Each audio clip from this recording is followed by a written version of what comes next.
Hello guys, welcome to my channel. Good day sa inyong lahat.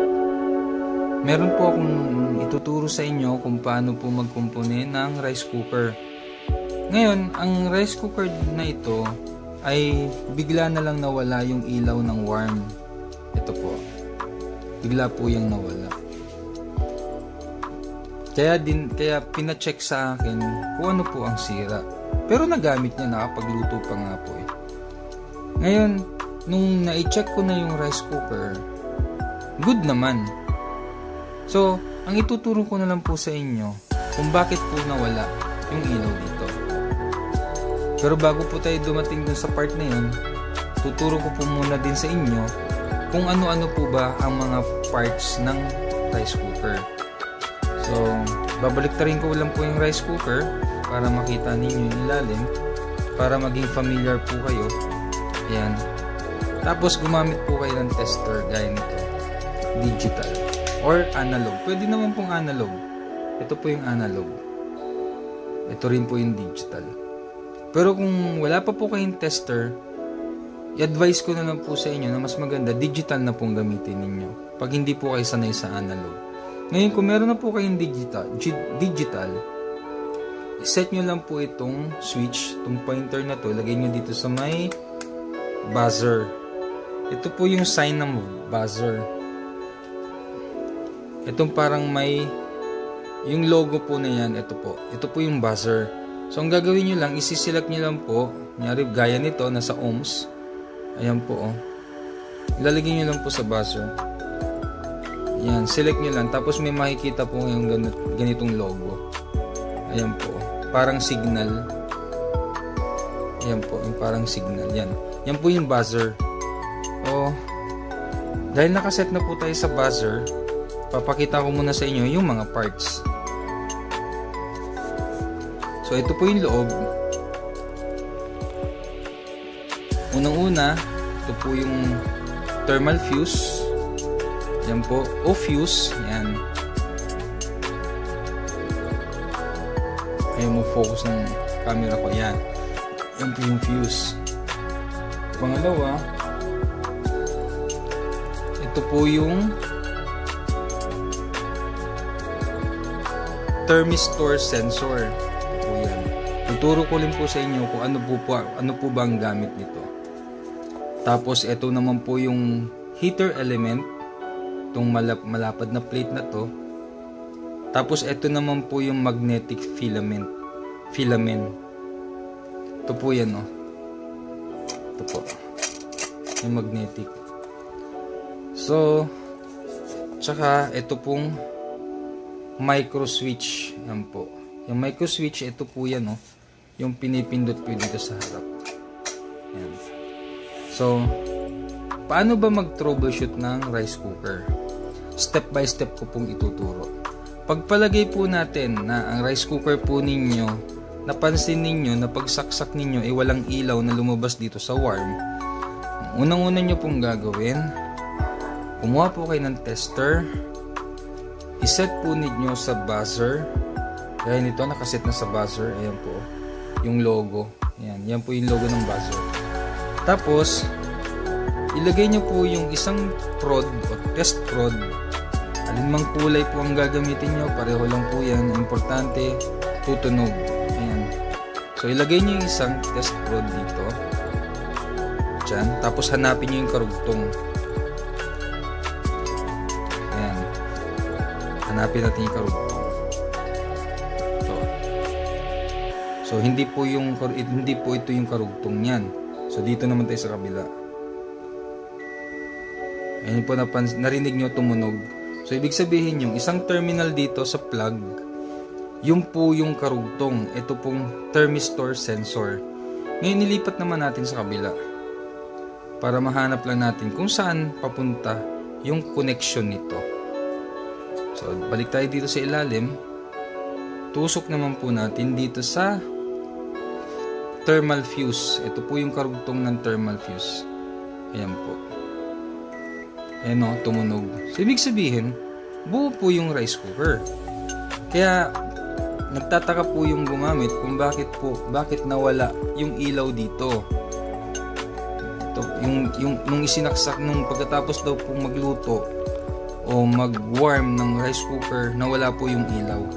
Ito po yung dahilan. Ito po ang dahilan. Ito pong thermistor sensor. Hindi po lahat ng rice cooker mayroong thermistor sensor. Ito po medyo in-upgrade po ng konti. Nilagyan po nila nito para safe yung rice cooker. Kasi madalas po na ang rice cooker na walang thermistor sensor, yung tuloy-tuloy po yung warm, ito po ang nagkakaroon ng problema. Ito po, itong hot plate. Minsan kumukulot po yan, lalong-lalo na po pag ang rice cooker ninyo o yung kaserola ng rice cooker ninyo hindi lapat. Iinit ho to ng gusto. Itong hot plate na to, so sobrang init po yan. Tapos kukulot. Minsan bumibitak pa nga eh. So masisira yung rice cooker pagka ganun. Kaya ang ginawa nila, nilagyan po ng thermistor sensor para pag na-reach niya yung sobrang init, automatic po itong sensor na to magkakat. Puputulin po nito yung linya. Mawawala po ng connection. Kaya po mawawalan din ng ilaw itong warm. So yun po ang dahilan kung bakit sabi ng may-ari, nawalan daw ng ilaw. Kasi nasanay po tayo sa rice cooker na pagluto na yung kanin, may ilaw pa rin tong warm. Kahit matagal na nakasaksak, may ilaw pa rin tong warm. Kaya in-upgrade po nila yung rice cooker. Nilagyan po nila ng thermistor sensor para safe po yung appliances na hindi magko-cost ng sunog. So, yun po yung kagandahan ng ganitong klaseng rice cooker. Ngayon, dahil naturo ko na po sa inyo kung ano po ang dahilan kung bakit namamatay po itong ilaw na to, kahit luto na yung kanin, tapos pag inulit nyo pang gamitin, may ilaw na naman, tapos bandang huli, mamamatay naman to pag luto na yung kanin. Ito po yung dahilan uli, yung thermistor sensor. Ngayon, kung ang rice cooker po ninyo ay walang thermistor sensor, tapos nagtaka kayo, bakit walang ilaw dito? Ito po ang dahilan dyan. Tuturo ko na rin po sa inyo kung ano po ang sanhi ng ganong klaseng problema. So, kunin nyo po itong plug, kumuha kayo ng tester, iset niyo sa buzzer, tapos dapat tutunog. So, itusok nyo itong isang test prod sa isang pin ng plug, tapos hanapin nyo yung karugtong. Lalapit ko ng karugtong.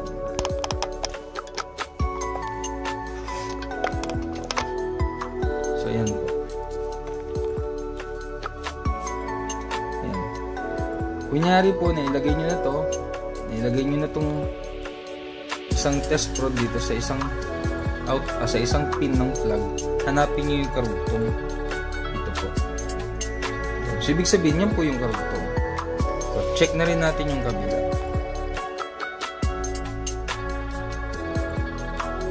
Tapos, hanapin nyo po yung karugtong naman itong blue. Kasi ito po yung wire na itong dalawa. Ito po yung galing dito sa plug. Check natin dito. Ayan. So, dahil buo nga po guys, kanina paliwanag ko sa inyo, buo po yung rice cooker. Pagpalagay po natin na wala pong ilaw kahit nakasaksak na, tapos wala naman, pag-check ninyo, wala naman tong thermistor sensor. Ang gagawin nyo lang po, step by step po natin ituturo ha. Dahil nakatusok na to, try nyo pong hanapin yung connection. Gaya nitong kulay blue, hanapin natin yung karugtong nitong kulay blue. Ayan. Tapos, ito po yung blue, ayan po. Ayan. Tapos, hanapin nyo yung dulo dito. So, ibig sabihin, good po yung linya galing dito sa blue, galing dito sa plug. Ito po.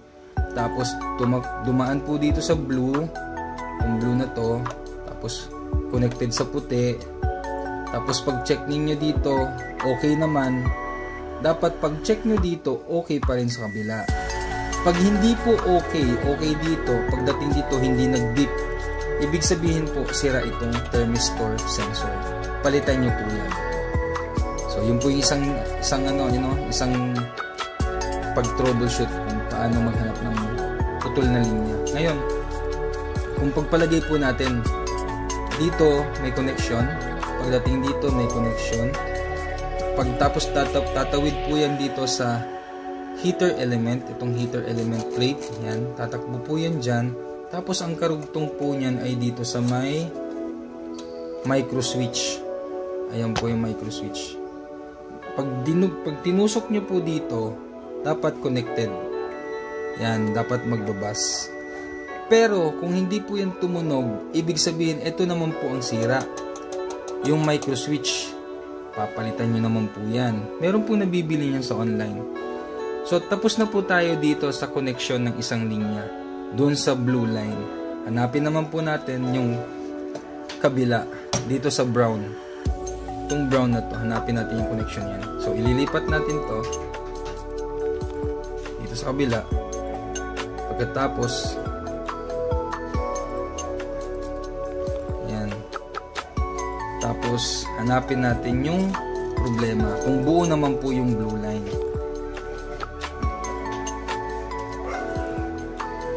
Okay, dahil nakalagay na po ako doon sa plug, nalipat ko na rin yung terminal. Ito po, itutusok, unang-una po nyong gawin ay itusok nyo muna dito sa brown.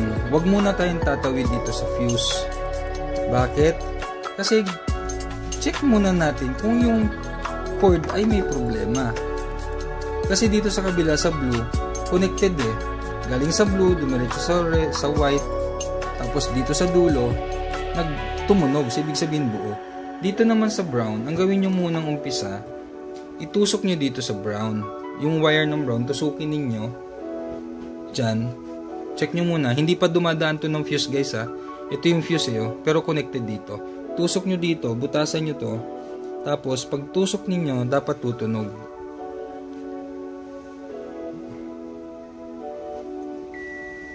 Yan, dapat tutunog. Pag tumunog guys, ibig sabihin good na yung cord ninyo. So wag na kayong mag-isip na nasa cord ang problema kasi tumunog eh. Pero pag hindi tumunog, palitan nyo tong cord.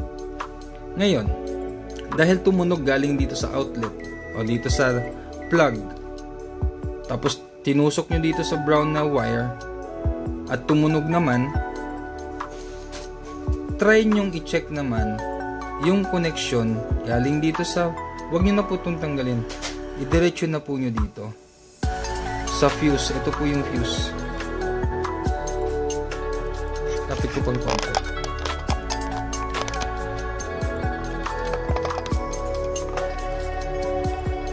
So dahil tumunog dito sa brown, diretso na kayo dito sa fuse. Ang karugtong po nitong fuse ay ito, itong brown, tapos diretso po dito sa may tornilyo na to. Itusok nyo dyan. Ngayon, pag tusok po ninyo dito ay hindi tumunog, ibig sabihin po itong fuse ang may problema. So, kailangan yung palitan itong fuse. Ngayon, kung wala po kayong pamalit na fuse, gumamit po kayo ng jumper. Ang pwede nyo pong gamiting jumper guys ay wire na manipis. Yung sobrang nipis lang po. Yung kagaya ng cord ng cellphone, yung cable ng cellphone, ng charger, pwede nyo po yung balatan, tapos kunin nyo yung hibla.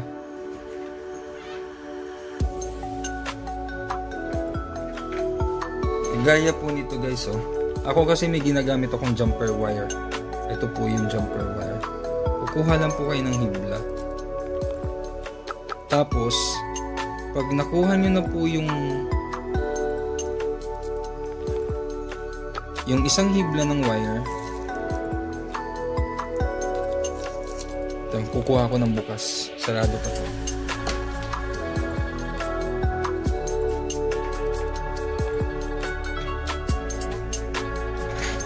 Ito po. Kuha lang po kayo ng hibla nito. Ito guys sobrang nipis. Yan po. Yan po yung ginagamit kong jumper wire. Kumuha lang kayo niyan. Tapos, ang gagawin ninyo po, babalatan ninyo tong fuse na to. Meron po yan dalawang paa, itong isang paa at saka dito. Balatan nyo lang po ito, tapos ikabit nyo po yung jumper wire doon ng mahigpit, tapos itatawid po ninyo dito sa kabila, babalatan nyo to, ibuhol nyo naman po ng mahigpit. Kailangan mahigpit. Ngayon, kung meron po kayong panghinang, ihinang po ninyo. So pag nadugtong nyo na po yan, good na po yung rice cooker ninyo. Kasi putol yung linya ng fuse gagawin nyo, lalagyan nyo lang ng jumper, itatawid nyo yung kuryente dito papunta rito. Ngayon, kung nalagyan nyo na ng jumper wire, tapos umilaw lang saglit tapos namatay, ibig sabihin manipis po yung jumper wire na nailagay nyo. Ang gawin nyo naman ngayon, doblehin ninyo yung jumper wire, tapos ikabit nyo ulit. Pag test ninyo at nagkailaw, okay na po yun. I-try nyo na rin pong gamitin sa pagluluto. Pag hindi na po nawala yung ilaw, tapos na po yung problema ninyo. Pero kung sa pagluluto ninyo ay namatay na naman, gagawin nyo na pong tatlo yung jumper wire. Ganun lang po yung pagkukumpuni para magkaroon ng linya itong fuse. So tapos na po tayo doon sa bakit walang ilaw itong rice cooker. So meron pa pong isang problema ang rice cooker, guys. Yung isa pang problema, yung pinindot mo na, may ilaw naman. Yan, umiilaw naman ito. Pag saksak ninyo may ilaw, pero pag pinindot nyo to, bumabalik ka agad. Kasi dapat yan pag pindot natin, di ba, mag-stay. Pero pag bitaw ninyo, bumabalik. Ito naman po yung sira nun, guys. Itong magnetic niya. Posible po na hindi na po nagkakaroon ng magnet, o yung magnet nito hindi na dumidikit dito, kaya bumabalik. Ang gagawin nyo lang, guys, tanggalin nyo to. Tanggalin nyo to, itong metal plate na to, itong magnetic plate. Sa pagtatanggal naman po nyan, gumamit lang po kayo ng long nose. So, itutuwid nyo lang po itong nakaklip. Ito pong nakaklip na to. So, tatlo po yan. Bali, 4 kasama to. So, tatanggalin nyo to.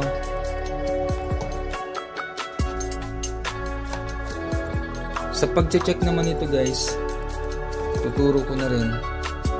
Tanggalin nyo to gamit ang long nose, tapos ituwid nyo to. Yan. Tuwid ninyo, tapos yung pangalawa, itong sa kabila. Yan. Tapos yung pangatlo, ito. Yan, tanggal na po yun. Tapos, ito naman pong isa, yung panghuli, ito pong connector na to, ito nagdudugtong. Yan. Para lang po matanggal nyo yung magnetic.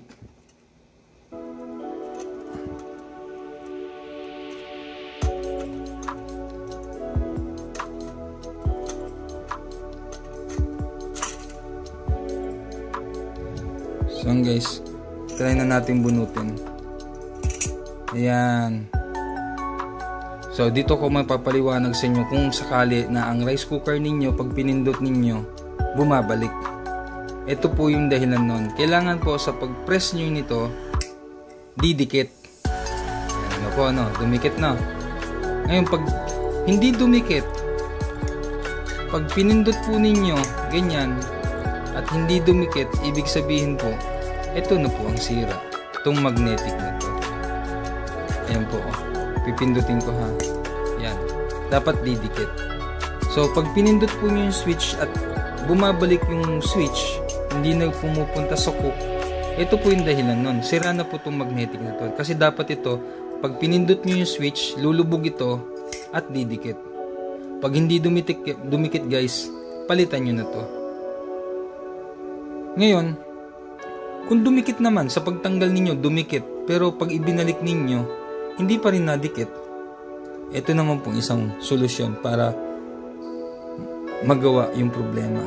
Ulitin ko guys ha, pag check ninyo nito, pag pindot ninyo, dumikit naman. Pero pag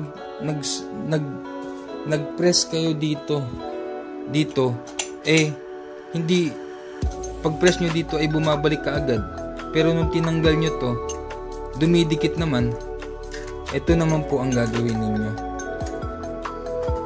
Gagawin nyo po, nakita nyo po tong metal na to, diinan nyo lang po ito, patulak. Itulak nyo po ito hanggang bumaluktot ng kaunti. Kasi posible po ito na disalign. Kaya hindi na po umaabot. Pag pindot nyo dito, ito naman kasi to automatic po tumutulak to Pero hindi na po umaabot dito sa magnet. Hindi niya na naitutulak ng maayos itong magnet. Kaya yung magnet hindi dumidikit dito sa ibabaw. So ang gagawin nyo lang po, i-press nyo lang po ito ng bahagya para dumikit po itong magnet dito sa plate. So yun guys, at least sana po may natutunan kayo sa munti ko pong itinuro. Sana po may natutunan kayo sa tinuro ko. Naway makatulong po sa inyo sa pagkukumpuni ng inyong gamit sa bahay kagaya ng rice cooker. Hindi naman po mahirap Madaling-madali lang naman po pag-aralan. Basta intindihin nyo lang po yung mga itinuro ko po sa inyo kanina. Magre-recap po tayo Dito sa blue, i-check nyo muna yung connection galing dun sa outlet, sa plug. Pag tumawid po yung kuryente o yung bus, nag-bus po hanggang dito, tapos pag tawid dito hindi tumunog, ibig sabihin sira po ito. Ngayon, kung pag-test ninyo dito tumunog, dito hindi tumunog, tapos pagdating po dito sa connection na to, kasi dugtong po yan dito, tatawid po yan dito sa switch dito, pag hindi po tumunog, ibig sabihin po ito naman po ang nasira. So lipat naman tayo sa kabila, dito sa kulay brown. Kung pag-test ninyo, nilagyan nyo ng test prod yung dulo ng plug at itinusok nyo dito, kahit balatan nyo to guys, pwede balatan nyo lang ng bahagya, tapos itusok nyo dyan. Pag tumunog, ibig sabihin good ito. Pero pag hindi tumunog, ibig sabihin papalitan nyo yung cord. Tapos kung sakali naman po na tumunog dito at tumawid naman dito sa fuse, ito yung fuse, pagdating dito sa may connector, hindi tumunog, ibig sabihin yung fuse ang sira. Yun lang po, napakasimple. Hindi masyadong komplikado ang mag-repair ng rice cooker, napakadali. Ito po yung pinakamadaling appliances na madaling ayusin. Pagkatapos, kung yung naman po gaya ng sinabi ko kanina, kung yung pindutan ay bumabalik, ito naman po ang may problema.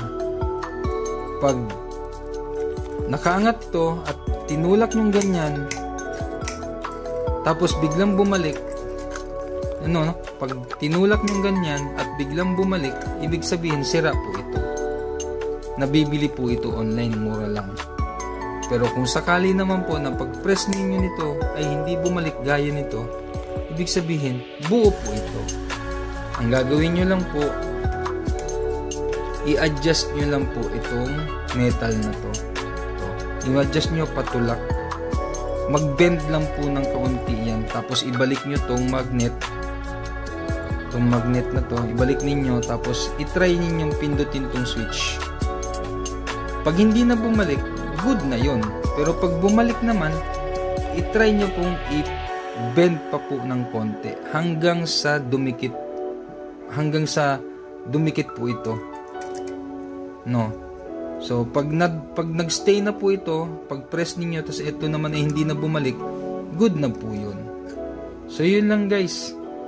Sana po may natutunan po kayo sa itinuro ko ngayon. Alam ko po ito basic na gamit sa bahay. Lahat po ng bahay merong ganitong rice cooker.